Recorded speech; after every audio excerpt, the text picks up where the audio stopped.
iandam ang inyong tagsa-tagsa ng mga papel. So ang inyong obrahon karon mao ang pagtugma sa pulong A ngadto sa pulong B. So basahon ko sa nakang direksyon.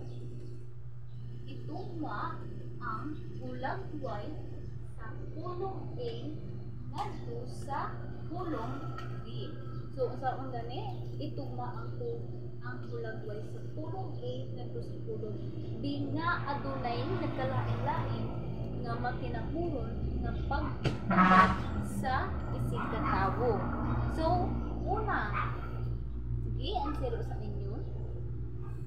So, kinsa man ang gusto nga mo answer?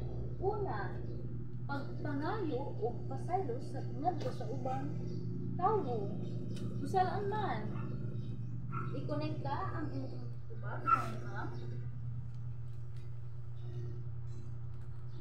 Kaayo.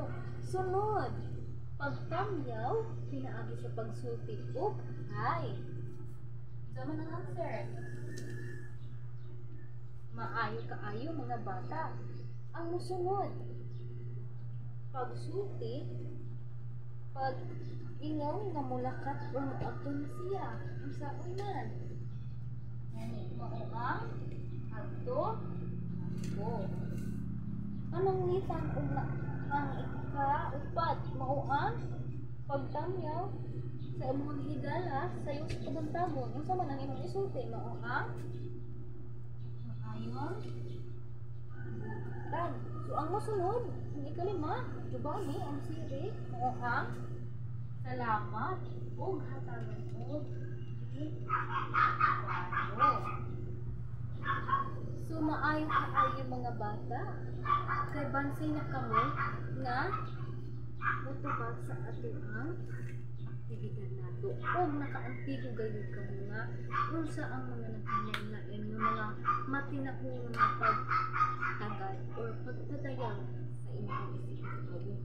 So kay human naman ang ako ang klase aduna ako'y takdang aralin nga ibilin sa inyo ha. Kini ang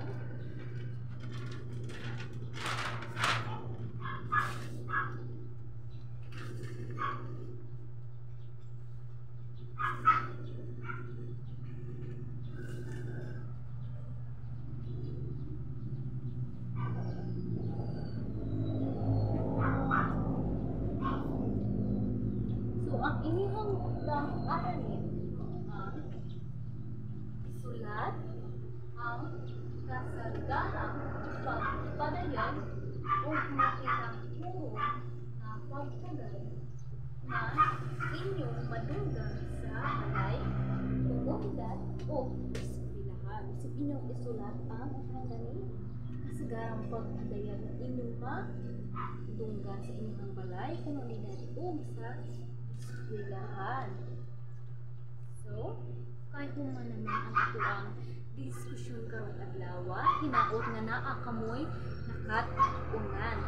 So, kay mulakat naman kamo, hinaot nga inyong timan-an ang inyong ang atuan na hibal-an karon mao ang pangayo og katahuran sa atuang isig ka tawo. Hinaot nga inyo na siyang ginasulti o ginaobra sa inyong tagsa-tagsa ngadto sa uban nga tawo. So palihog ko mamarog ang tanan nga nasamahan sa anak sa Jesus Santo.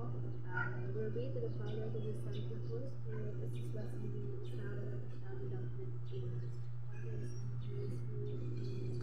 So goodbye class. Goodbye ma'am. Maayo kaayo. I-arrange ang inyong mga lingkuran o usa kamo nga mulakat o mugawas sa atuang room. Maayo. Thank you mga bata.